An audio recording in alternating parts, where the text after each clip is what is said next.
Hi, I'm Nisha DeGaring, host of Good Things Utah, and I've been a longtime supporter of Todd's Beliefcast. I hope you find inspiration in the courageous stories shared by the amazing people Todd features on his show.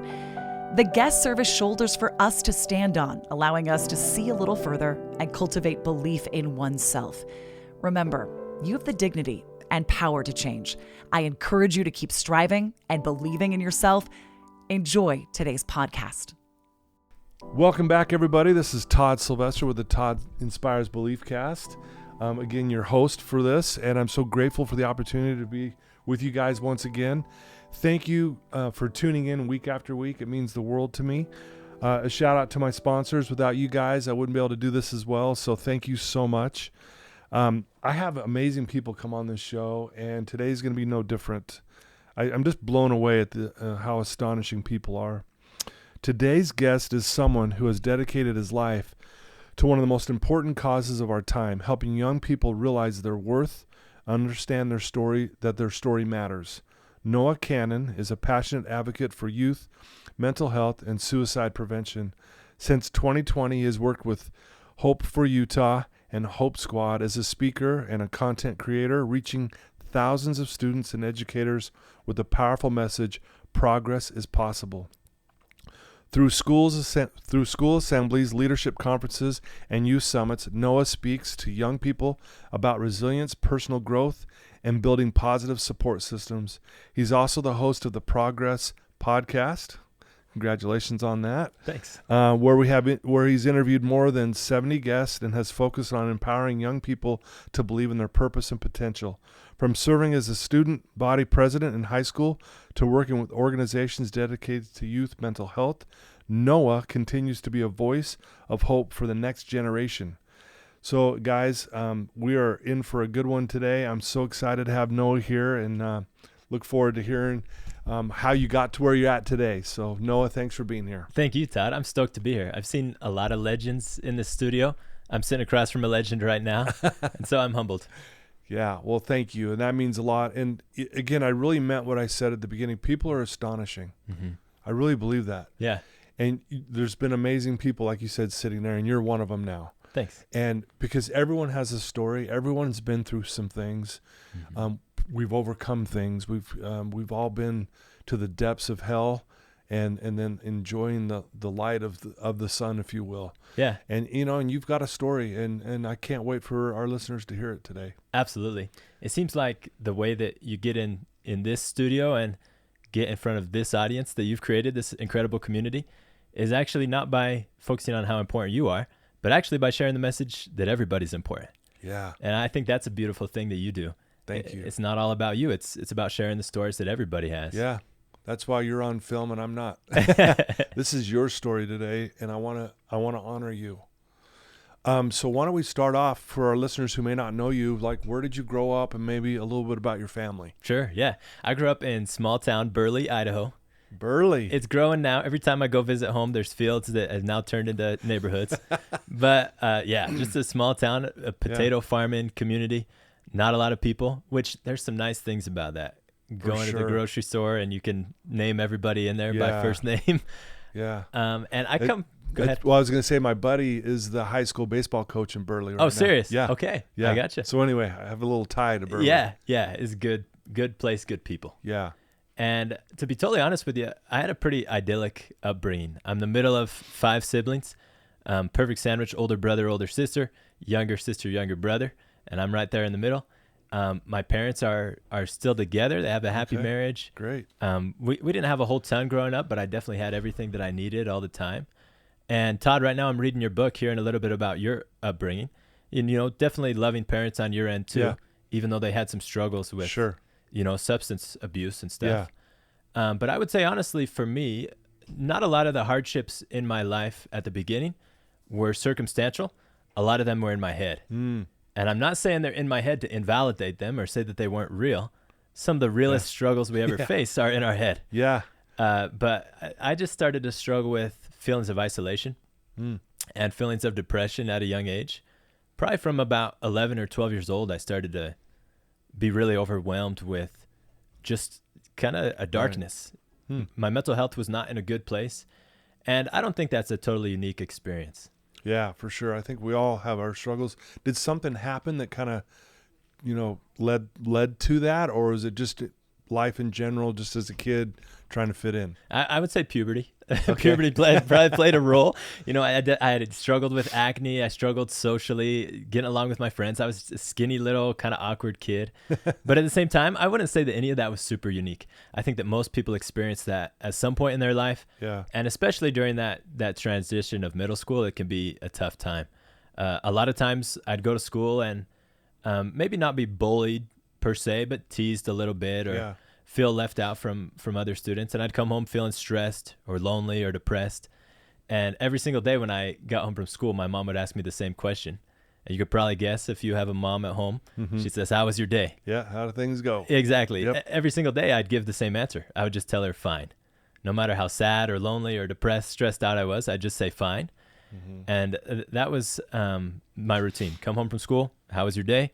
Fine. Yeah. But my mom, she was an incredible listener, which means she listened beyond just the words that I said. Folks listening to this podcast right now, they probably know somebody in their life, Sure. a friend, a family member, whoever it is. Before you even say a word, they can tell when something's off. Yeah. And on days when she could tell something was off, she would take me and put me in the car. And again, Burley, Idaho, potato fields as far as the eye could see. And she would just start to drive. Really? We would just go on these drives, and she wouldn't talk much. She would just wait until I crack open and open up to tell her what was going on. And my mom taught me a valuable lesson in those early formative years. A lot of times when folks are struggling, and you know this, Todd, one of the most important things that we can do is just listen. Yeah. There's a lot of inspiring things you can say, a lot of powerful advice out there. But first off, it's important to know that we are understood. Yeah. And so that experience started to create a little bit of a space for me to grow. And I'm forever indebted to my mom to this day for what she did for me. Well, what a wise mom to understand that, okay, the way I'm going to get him to talk is I'm going to get him in the car and we're going for a drive. Exactly. And what I love about that, one of the things that I've learned from my mentors in my life, when I want to talk to one of my children, is to have a third party involved and not another person. This is going to sound contradictory, but like having an object involved. Yeah. So like, for instance, if I'm sitting with my son and we're having an ice cream cone at Dairy Queen, There you go. the ice cream cone becomes the third party, or in other words, the object. And what happens, the magical thing, is his guard goes down when he's eating the ice cream cone. Now I can talk to him. So the car with you and your mom became kind of the drive became the third party, which allowed eventually the wall came down. Exactly. And Yeah. you started talking. You don't It's pretty need cool. eye contact as much. Yeah. Same thing with a campfire. Sit around a campfire. Yeah. I love that idea, Todd. Yeah, that's beautiful. So obviously you got to a point where you're opening up to your mom about just some of the struggles, and obviously feeling maybe I'm not fitting in and I'm not good enough, or those kind of things. And so what was some of the things that she maybe had said to you that was really kind of opening your eyes to realizing that you mattered?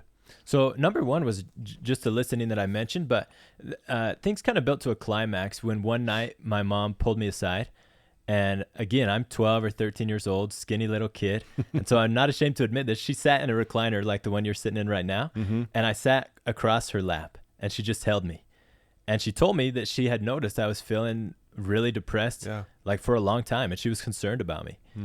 And she told me, "Noah, I know that you would feel better. You would be happier if you exercise."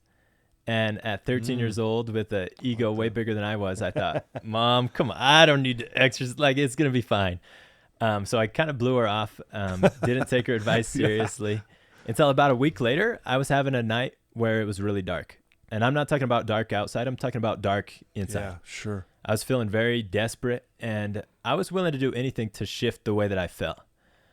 Something's got to give. I've got to change this feeling.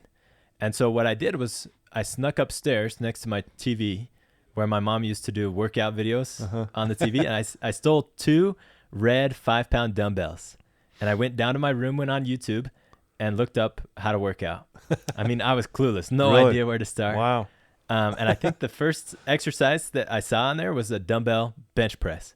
And so I laid down on the floor of my basement. I didn't have a bench to lay on. Yeah. And I started doing the reps. And immediately I felt a relief from the stress that was overcoming me before.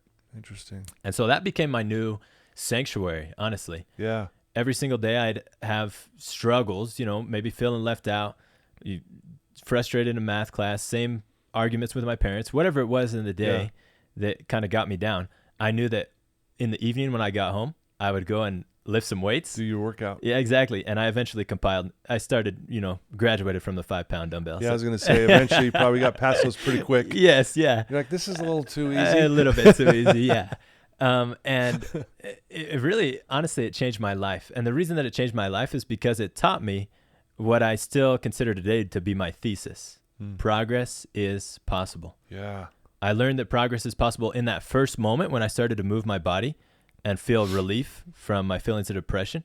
It's science, endorphins. Yeah. You can't fight it. You're going to feel happier when you exercise and challenge yourself.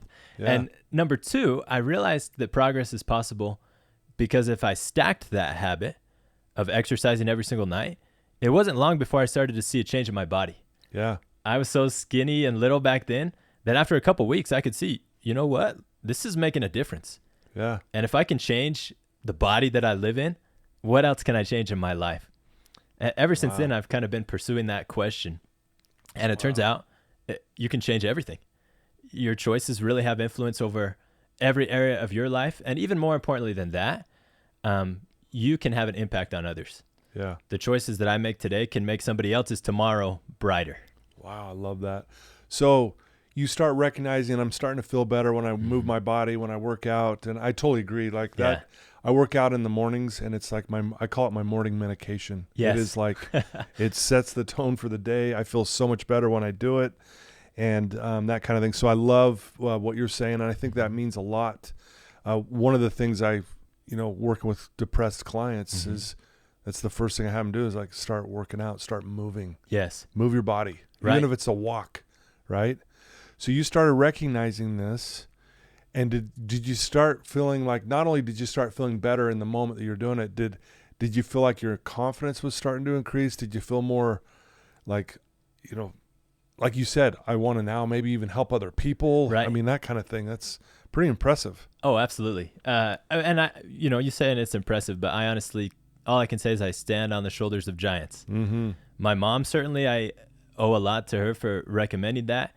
And then it wasn't long before in the YouTube rabbit hole, I went from workout videos to motivational videos and really just got hooked on self-improvement. Yeah. And I think one of the formative things is every time I learned something that improved my life, a coping skill or a habit or whatever it was, what I would do from the early days is turn around and share it to somebody else. Whether in person or a lot of times I do it on my phone through social media. Yeah. Just pull out my phone, post on Instagram. Hey, I'm doing this workout. I'm tried this new morning routine and I love it. And so that became one of my strongest coping skills, really. So how old were you about this time? This is 13 years old. Okay. Yeah. I mean, that's pretty rare as a 13-year-old to think, I want to share this with someone. Mm-hmm. Why was that so important to you? I think, honestly, the loneliness is part of what drew me to do that. I wanted to connect with somebody, wanted to feel a sense of significance. Yeah, I love that. And because I wasn't connecting with a lot of people in person, I thought maybe using social media is a good way to do it. And interestingly enough, fast forward about 3 years doing that, I had started my own podcast and been sharing consistently for a while and made a video about mental health and suicide prevention that the founder and CEO of a company called Hope Squad was fortunate enough to see, and he invited me to be more involved. And so that habit actually even led me to my job and the career that I'm in right now. Wow. Isn't that cool? Because you were willing to be vulnerable. Right. Putting yourself out there, because it's a vulnerable thing to do. Right. It's a vulnerable thing to talk about. Yeah. It's at such a young age, especially with zits all over your face in the video you do. And But yet, so this guy comes across this and is like, man, I want to know more and want him to be involved. Exactly. Yeah. Wow. Isn't that cool? Yeah. I don't know. Those kind of things just kind of, get me excited about the power of helping other people, putting ourselves out there. That's where you find it, I think. Yeah, right? Absolutely. We're at a crisis level in our country, to be honest with you, I would say, with loneliness. We have the former U.S. Surgeon General declaring loneliness as an epidemic. An epidemic or pandemic is almost like a dirty word right now. Yeah, it takes us all back to 2020 and COVID-19. And that's something that totally flipped our world upside down.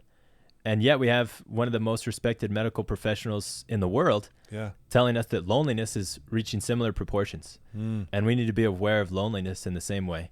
But what I've learned is that really all of us can play a role in overcoming the epidemic of loneliness. Yeah. Even though it's dangerous and widespread, each of us can make a difference. Another story from that same time period of my life, I had mentioned to you that I struggled connecting with other people. Yeah. And my least favorite part of the day, actually, the thing I dreaded the most was lunch. Hated math class, had other struggles at school, but lunch was my absolute least favorite. And I'll tell you the reason why. It wasn't because the food was bad. We actually got those French toast sticks every once in a while. I still think about those. Those are pretty good. Yeah. But the reason why is because of my routine at lunch. At lunch in 6th, 7th grade, this was my routine. I'd walk into the lunchroom, put in my earbuds, playing sad music. We didn't have any K-pop Demon Hunters at the time. So sad music.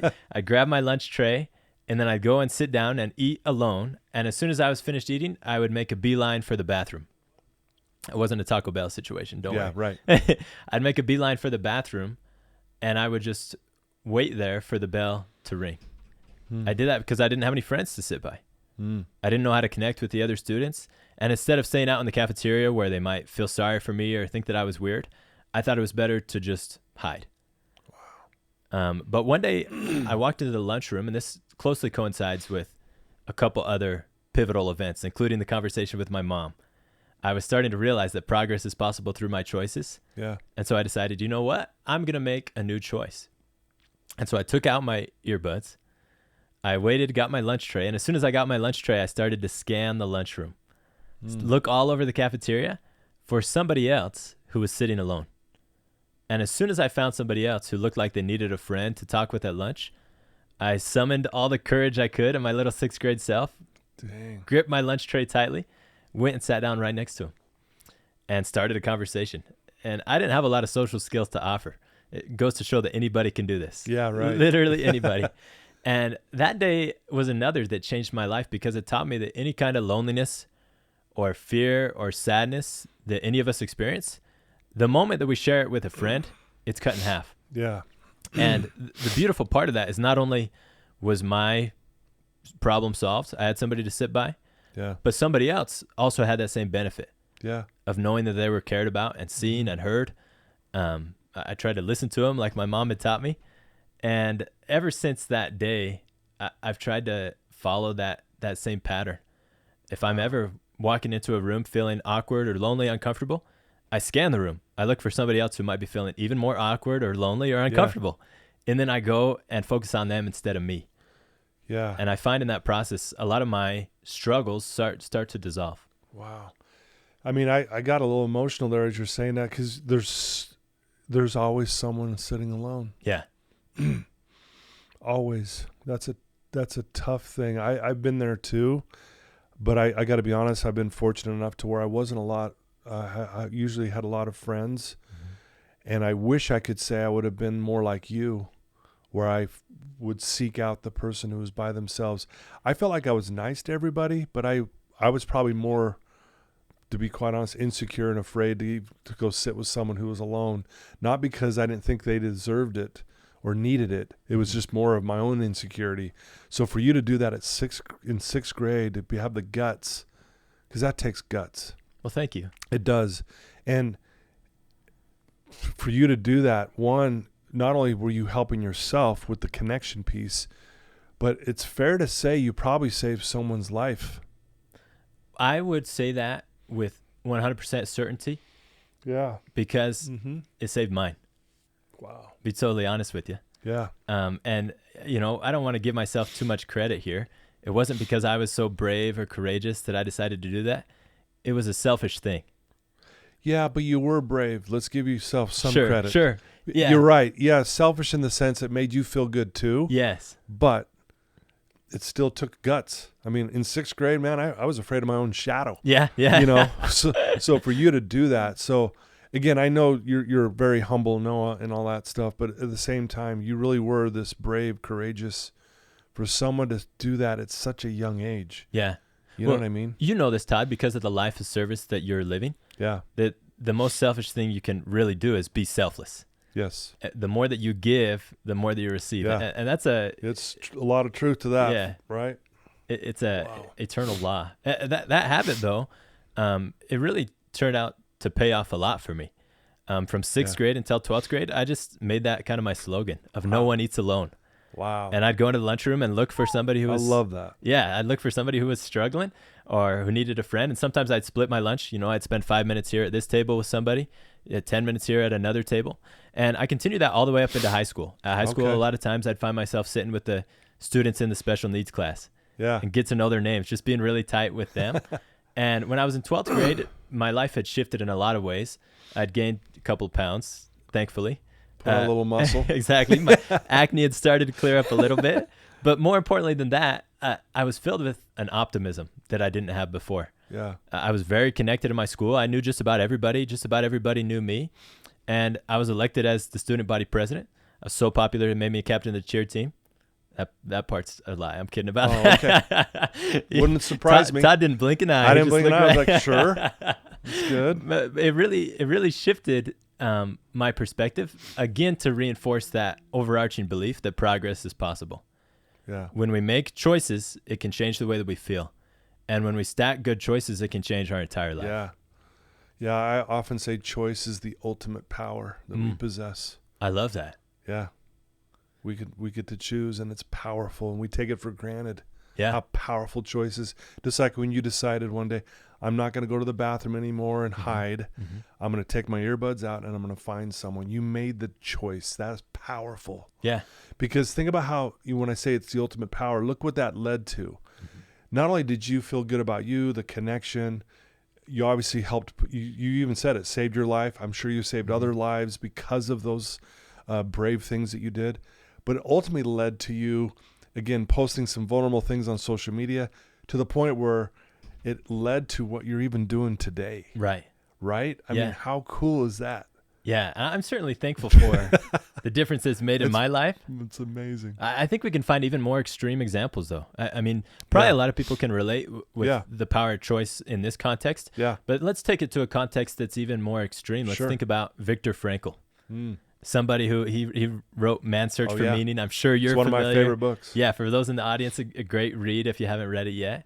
And he went through some of the most extreme, horrific circumstances that a human being can. You know, put in concentration camps during World War II. And he wrote, this is paraphrasing, but he wrote that choice is the last of man's great freedoms. Yep. And whatever circumstance he's put in, he has the freedom to choose what meaning he will assign to that circumstance. And that's the most powerful thing that you can do. Yeah, I'm a huge fan. It goes like this. The last of all human freedoms is the ability to choose one's attitude in any given set of circumstances, to choose one's own way. I should have let you say it the first all time. Good. That was beautiful. Well, I'm a huge fan. And really, we look at someone like a Viktor Frankl and we go, oh my gosh, he's so special. Not necessarily. He just got to that place where he learned that even in a concentration camp, I can still make a decision that can impact my life. Yeah. That can, despite that I'm trapped in this, death camp, if you will. Right? Because as we mentioned before, most of life happens in between your ears. Yeah. That's really where it's going on. It really does. Well, so here you are now. You're involved with the Hope Squad. You do assemblies. And I know it took a minute to get you on my show because you were busy doing a bunch of assemblies, right? Yes. And, obviously you've probably got some amazing experience to talk about, but one I want to touch on is, and I think this is what people might even be tuning in for, as you're talking to these kids, and you may have already said it, maybe it's loneliness, but what do you see with these kids that is the number one thing they're struggling with as you go around the state and talk to these kids? What is it? That's a good question. I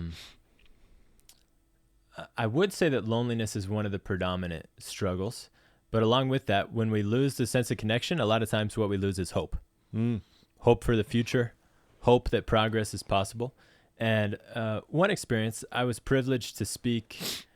Well, I'm going to be a talker here. I'm kind of making this a long story. That's all right. I served a mission for my church, and when I returned home from my mission, I knew that I didn't want to stop sharing a message and being a missionary of hope.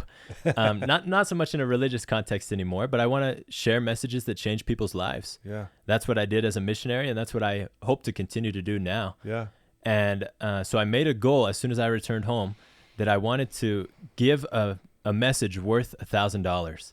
Ooh. I knew that now if I didn't monetize this, I probably wasn't going to be able to do it. I'd get stuck flipping burgers somewhere because I had to eat, had to provide for myself. And so I thought it would be awesome if I could live my purpose and get paid to do it. And so I was gutsy, and I sent a couple of emails to some folks who I knew might be able to get me on stages. And I had kind of a pit in my stomach when I sent an email asking for $1,000 to give a speech. And I was fortunate enough that the event organizer responded back and said, we can actually do $1,500. So that was a win that made me very humble. Oh yeah, that's great. I got on the stage, I gave a speech, shared a message that I believe was worth $1,000. It was a climax moment of my life, kind of like on the peak of Everest to do that for me. But even more meaningful moment from that event actually happened later on. It meant a lot to me to be on that big stage, but later on I was asked to give a message in a different context where we were having kind of a fireside. It was a group of young people around a fire, and we were sharing in a much more personal, intimate way, kind of like this. Yeah. And I was asked to share again, but this time I wasn't prepared. Didn't have any slides, didn't have any notes. Somebody just asked me if I could say something from the heart for a couple of minutes. And so I was kind of racking my brain thinking about what I might share. And I felt strongly that I should share about my experiences with acne. And again, that took me to a place of vulnerability. Like, I didn't really want to talk about acne. Nobody wants to hear about zits on your face. And largely I'd overcome it, growing a beard on my face now. It's behind me mostly. But felt like I should share it. And so I thought, okay, you know what? Here we go. And so I spoke about my struggles with acne and how sometimes I'd go to school and students would ask me, why don't you wash your face? Certainly I'd spent all the time scrubbing my face in the world. It didn't make any difference. Yeah. But there were other students who it seems like they could see past the mask. They didn't see just the zits on my face. They could see me for who I really was. Yeah. And so I shared a message about seeing people for who they really are and encouraging these young people to do that. And even to see when they look themselves in the mirror, see if you can look past the imperfections that might be there or the insecurities you might have and see who you really are. See that you're beautiful, that you're a person of worth and value. Yeah. And I shared that and finished up. And when I was done, I thought, well, that was kind of weird. Still don't know why I spoke about that. Yeah. But when the night was over and the fire was out and the young people were headed back to their cabins, this little 12, 13-year-old girl comes up to me and she's sobbing and she's shaking. And she wraps her arms around me and she said, kids at my school ask me that same question. Essentially what she said to me was, me too. Yeah. And every time that I have the privilege of being on a stage or having a microphone, even this wonderful audience that I'm blessed to speak to today, that's the best thing that I could ever hear is me too. Yeah. If I can share a message that helps you to feel like you're human instead of alienated or isolated, help you to know that other people experience things similar to what you're going through and have made progress, that there's still hope even when we have those struggles. That is one of the sweetest things I could ever experience. And I'm sure you relate to me in that. Yeah. You've been very vulnerable and courageous to share some of the hardest struggles in your life. Yeah. And what that does for people who are in that struggle and that darkness is give them hope. Yeah. I love that. Well, you're part of the Hope Squad. For those who don't know what that is, will you explain that? Because it's a really cool thing that goes on in these schools that I think a lot of people don't know about. Sure. Yeah, I'd love to. So the Hope Squad was founded in Provo, Utah. And Provo, Utah is a beautiful place. So a lot of people are happy. There's a great community culture. And yet it's been a place historically that's struggled with suicide quite a bit, especially among young people. Yeah. And there's a lot of reasoning as to why that might be. Maybe a culture of some perfectionism. Yes. The climate plays into it. There's a couple things that contribute to that struggle. Yep. But anyway, I want to take a moment to express my heartfelt gratitude to the incredible sponsors of the Beliefcast podcast. First, Craig from Craig Swap and Associates. If you need an attorney, he's your guy. Trustworthy, compassionate, always there when you need him most. Next, Wasatch Recovery, the greatest university on the planet, transforming lives one day at a time. Sandy from Minky Couture, the creative genius behind the most comfortable blanket you'll ever wrap yourself in. Comfort like no other. Special thanks to the award-winning pianist Paul Cardall for his beautiful music that brings inspiration to every episode. we need to do something about it. And so the founder of Hope Squad, his name is Greg, Dr. Greg Hudnall.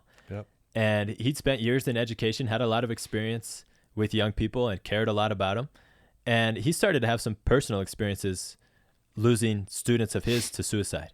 Yeah. And I don't mean to get too detailed into that, but it became very personal to him. Yeah. He felt like he was called to make a difference in that. He, in fact, made some commitments to God or to higher power. Yeah. He was going to do everything he could to find a solution and make a difference for these young people. And so he spent years in the research phase and working with other experts in the community and trying to put things together. And unfortunately, a lot of what they did, it seemed like, was kind of futile. Mm. They still would have students come into school and do things such as give away their watch or, prized possessions and tell their friends, I'm not going to need this anymore and you're not going to see me again. And then still have those students lose their lives and their friends who knew about it not even tell anybody. And so what Greg learned through all that experience is there's a missing link here. Yeah. We've got all the experts around the table, from law enforcement to religious folks to medical professionals, but we actually need to get the young people involved. Yep. It's a peer-to-peer solution that he was looking for. And so what they did is they went to Timpview High School, Provo, Utah, and they'd had suicides, really, really frequently, unfortunately, in all the past years. But he went and he sent a survey to the students in the school, every English class, and he asked them something like this: who would you confide in? Who would you trust if you were going through a difficult time mentally? And they compiled all the names from this survey, and an interesting thing happened. About 40 names in the school of, 2,000 kids rose to the top naturally. Mm. And these students weren't always the popular students. They weren't always the students with good grades. Yeah. Who they were the incredible listeners. Mm. The students who made the other... Like your mom. Yeah, like my mom, exactly. Exactly. They were students who made the other kids of the school feel comfortable and feel understood. And so they invited those students to join a class. And the students actually came up with the name of the class. They called it the Hope Squad. And in that class, they learned about the warning signs of suicide. So that if somebody comes in and gives their watch away, that's something you need to be concerned about. For sure, yeah. They taught about the risk factors, certain circumstances in folks' lives that might make them more vulnerable to the struggle of mental illness or suicide. They also taught these students self-care. Yeah. Because it's really important that we watch out for ourselves as leaders. For sure. We've got to make sure that we've got our oxygen mask on, so to speak, Yep. before we help somebody else with theirs. And these students were already confidants for their friends. In fact, these students already were aware of the other kids in the school who were struggling. But now what they had were the tools to recognize what to do. And they were paired with adults who could offer more resources. Yeah. The school counselor, the social worker, even folks in the community who had access to those resources. And what that created for Timpview High School, we're fortunate to say 22 years later, is we haven't lost a single student to suicide since. That's amazing. It's truly amazing. And now we're in about 2,100 schools throughout the country, in over 300 schools throughout the state of Utah. And it's amazing. I'm fortunate to be with these students all the time. I tell you what, that is not a unique, that's not a one-time shot. Yeah. These students in every single school, all over the state, all over the country, are saving lives and they're changing lives. Wow. That's incredible. All from someone's struggle. Like, I really do believe, I learned this from a guy named Alan Watts. Yeah. He says, what if the thing that was trying to destroy you was actually trying to save you? Think about that for a minute. We'll go back to Greg and his story. Yeah. You know, he had something, quote unquote, that was trying to destroy him, and it might have been in his own thoughts. Right. You know, what have you, whatever it was. But it woke him up. It woke him up to his greatness. It actually saved him. And then he had the desire to go make a difference. And it's similar to your story. Yeah. I'm thinking of yours as well. Yeah. No, yeah. And I that's why that statement by Alan Watts meant so much to me when I first heard it. Because when you first quickly read it on the surface, you're like, what the heck? What does that mean? Right. How's that possible? But when you dig into it a little deeper, you're like, oh, yes. Because I'll say this to my clients all the time. Addiction or adversity is the wake-up call to your greatness. Yes. It's waking you up. Your struggles, being teased, being alone, feeling isolated, hiding in a bathroom. That was really honestly the wake-up call. It was as if the divine was going, hey, Noah, wake up. It's totally true. Right? And you listened and you went, you know what? I'm going to make a decision today. Right. I'm taking these out and I'm going to go sit by someone today. Exactly. And just doing that was the wake-up that led to here we are sitting here talking together. Yeah. How cool is that? Honestly, I've tried to build my whole life around it. Right. Yeah. Yeah. If it weren't for that, I would not have It's amazing. the gift of empathy that I feel like God has given me. When I stand on stages and share a message, I can't say that I know exactly what it feels like for everybody in the audience, Right. but I can say that I know what it felt like for me. And if I was able to find hope that progress is possible, if I was able to see the light at the end of the tunnel and persevere through those difficult days, then maybe they can as well. Yeah. And again, the greatest thing you can hear as a speaker, as a messenger, is me too. Yeah. To hear that your message resonates, Yep. that you having the courage and vulnerability to share will add benefit to somebody else, that maybe their journey won't have to be as long and hard and as dark as yours. Yeah. And so every time I speak with students, my favorite group to speak with is middle school age, because I'm looking for me. Yeah. I'm looking for skinny little pimple-faced 6th grade Noah, Yeah. and see if I can deliver maybe the wake-up call to him, Yeah. to let him know, you know what, there's a way out of this. Yeah. And the way out of it is probably through service. Yeah. It's probably through focusing on somebody else. Yeah. It's cool you say that, because I had the opportunity a couple months ago to speak at Butler Middle School, Oh, I love it. the actual middle school I went to. Okay. And it was amazing. I was just like it was so surreal. And it's kind of the same thing. I was trying to reach those kids that were me, the kid that walked down the hallway that felt alone, felt like people were laughing at him, teasing him behind your back and that kind of thing. And so it really helped me formulate a message. And that's really what you're doing. Yeah. Right? Yeah. Thank you for sharing that. I'm sure that there's, you've got a lot of success, a lot of honorary opportunities, spoken in front of some great audiences, shared the stage with some legends. You've had a great career. Yeah. But I'm sure there's another level of meaning to go back to a humble circumstance. Oh, it really was. It was just, it brought me back to that age again. And I know what you guys are going through. Yeah. And it was cool because afterwards, just hearing these kids come up going, kind of saying the me too. Yeah. You know what? I struggle with my thoughts and I can't get, I struggle with not feeling like I'm enough. What do I do? That kind of thing. And so, yeah, it's so cool what you're doing. So you also have this podcast, the Progress Podcast. Talk about that and what's the mission of that? Sure. Yeah. The Progress Podcast is something I started in 2020 during COVID-19. Again, I was kind of hungry for connection. Yeah. And hungry to do something significant and make a difference. And all of a sudden I had a lot of time to do it. I wasn't in school, I was available. And so I've been sharing my story of progress through social media, but I thought there's plenty of other people I'm inspired by who have incredible stories of progress as well. Yeah. And so that became my mission statement. Is the Progress Podcast is a podcast for young people to let them know that they do have a purpose and progress is possible in their lives. And I just started in my bedroom with my phone recording. That's all I had. And I would invite people from my community to come and share. And now I've interviewed, almost 100 guests. I've been doing it for 5 years. Not very consistent like yours.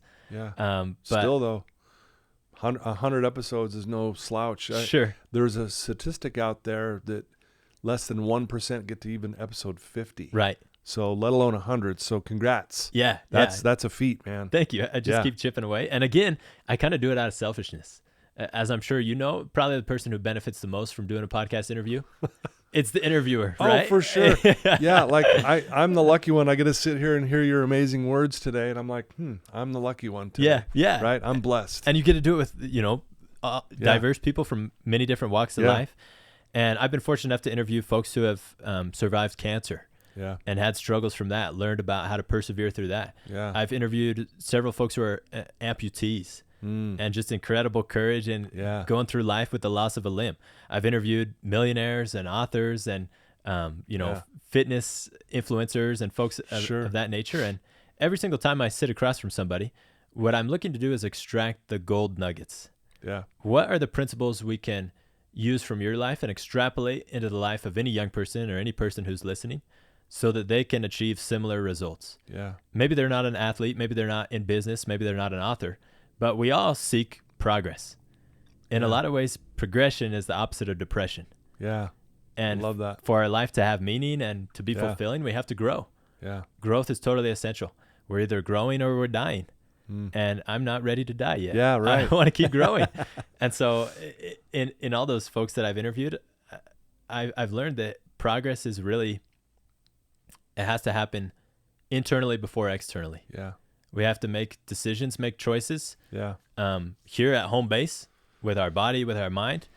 And that empowers us to go out and make a huge difference in the world. Sure. Love that. Well said. Well said. And again, love what you do, man. It sounds like an amazing podcast. What I wanted to ask you, what do you do when you're struggling? Because again, you're out helping people and this and that, but you're human. Yeah. You have your days, your weeks maybe. Yeah. That you're just in a rough spot. What do you do? What is your go-to in those moments of feeling like today sucks, or I'm hurting, or I feel really sad today? Good question. First thing I would say is that proactivity is key. Greg, he knows a lot about suicide prevention, and there's more pieces to that once you get really involved in it. There's prevention, which is proactive. There's intervention, and there's postvention that, unfortunately, when we do lose somebody, there's still things you have to do to focus on the folks who are still with us. And, and for my mental health, a lot of it is preventative and proactive. So I do things every day, even when I'm feeling at the top of my game, because I know I can fall off that mountain quickly unless I'm careful. Right. And so some of my daily habits that I try to keep all the time are exercise. Going to the gym is still one of my favorite forms of medicine. Sure. Spirituality is really a pillar and a cornerstone for me. Yeah. And for me, it's going to church. Church makes a huge difference, and making that a meaningful experience of connecting with community, which is huge for mental health, and really connecting with higher power. In the Hope Squad and when I'm on stage, I don't teach about religion per se, but the research does show that folks who have a belief in a higher power and have a spiritual community they connect with are more likely to live happy, fulfilled lives. Yeah. They have more protection factors against the diseases and the struggles of suicide and mental illness. And so that's a huge one for me. Also reading scripture. Those words fill me with hope, fill me with power. And prayer is a huge one. Prayer as well as meditation. Find out what works for you in that space to make sure that you are taking care of home base again. Yeah. Watching out for yourself. And ultimately, I recognize I can't do it alone. No matter how good my habits are, no matter how much time I spend in the sun getting my vitamin D, how hydrated, how nutritious my meals, I need other people who can support me. And so surrounding myself with those people has made a huge difference. Yeah. And even once you're surrounded with those people, sometimes you still have to have the courage to let them know what's going on for you. Yeah. Sure. I got engaged last week. Oh, congratulations. Thank you so much. Wow, that's awesome. Yeah, and very cool. She's an angel in my life, a godsend, a gift in so many ways. Yeah. And one of the most powerful ways is that she's a noticer. She's often the first to pick up on it, not just when I'm struggling, but when anybody is going through something. She's just very, very sensitive to that and very considerate to do things to help other people to feel comfortable and safe. And yet, even though she's such a noticer, sometimes she has to chip away at me to get me to talk. Yeah. She'll kind of do a similar strategy to my mom, and she'll Yeah. just be stubborn enough to Yeah. have me share my feelings. And as soon as I do, there's no judgment. There's no pity. She just embraces me with a lot of understanding and compassion and love. That's awesome. And encourages me to do the things that I need to do. Yeah. Because nobody else can solve your struggles for you. Yeah. You can't even do it yourself. It takes a lot of teamwork to do it. It does. And so she encourages accountability. Says, you know, go to the gym, do the things that are going to help you. And so, yeah, those are the things that I would say is proactivity and humility of reaching outward for help from other folks. Yeah. Love it. Love it. Love it. Well said. And congrats. That's exciting news and great time in your life. And, you know, again, it's so cool to think, you know, because of the struggles of a kid, and here you are doing these things, making a difference in other kids' lives. And I think for anyone listening, I think that's why we go through hard times. It is the wake-up call going, once you've overcome this, you'll be in the very position to go help someone who's going through the same thing. Yes. Right? Yes. I think that's, so for anyone thinking, why am I going through this? Well, the why is it's trying to wake you up. Mm-hmm. And just like it did for you and for Greg, and this Hope Squad thing is amazing. And it's saving so many lives and making a difference in these kids. And they have someone they can go talk to finally. Right. You know, whereas before they, you know, like you were feeling alone. There's no one to talk to. Yeah. But yet you became the one who's like, well, see that kid sitting by themselves? I'm going to go talk to him. Exactly. You know? So, yes, it was for you, but it was also for them. So, yeah. I don't know, man. I'm just so impressed. Thanks. So impressed with what you're doing, the way you carry yourself. You got a good vibe about you, man. Appreciate you. Have people said that before? I have, yeah. Yeah. It humbles me every time. And it's kind of weird because it's something you don't notice it about yourself. Yeah. But other people are able to see it. Yep. They absolutely can. Well, dude, I have a question for you. Mm-hmm. If there's someone tuning into this episode right now, listening to your words, and it might be even one of the students in one of these schools that is in a dark place, they don't know what to do and they're lost, what would you tell that one person right now tuning in?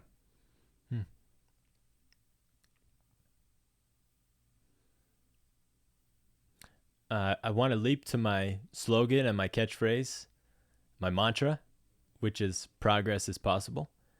But I do it hesitantly because I know that sounds hollow until you've had experience with it. Yeah. And so what I would say is I encourage you to do something to gain experience with it. There's a lot of simple and small actions that can prove that principle, that progress is possible. Yeah. And as soon as you know that it's true in one area of life, it starts to spiderweb out and affect every part of your life. As soon as you can create a small victory, letting yourself know that one of the frustrations or consistent struggles is overcomable. I don't know if that's a word. It gives you a lot of hope that what if the others are possible to overcome as well.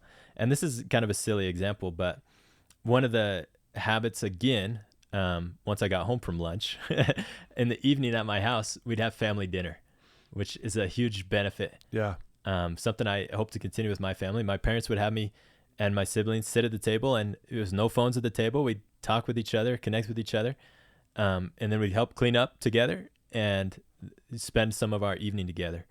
And they would have to pull me out of my room where I was isolating myself, again with the sad music in my earbuds, a lot of times just on my phone, whatever.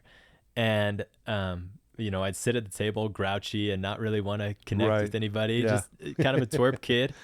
And every time I'd try to disappear and run back to my bedroom, run back to isolating myself. And every time my parents would come and grab me and say, no, you got to help clean up dinner. Yeah. This is what we do.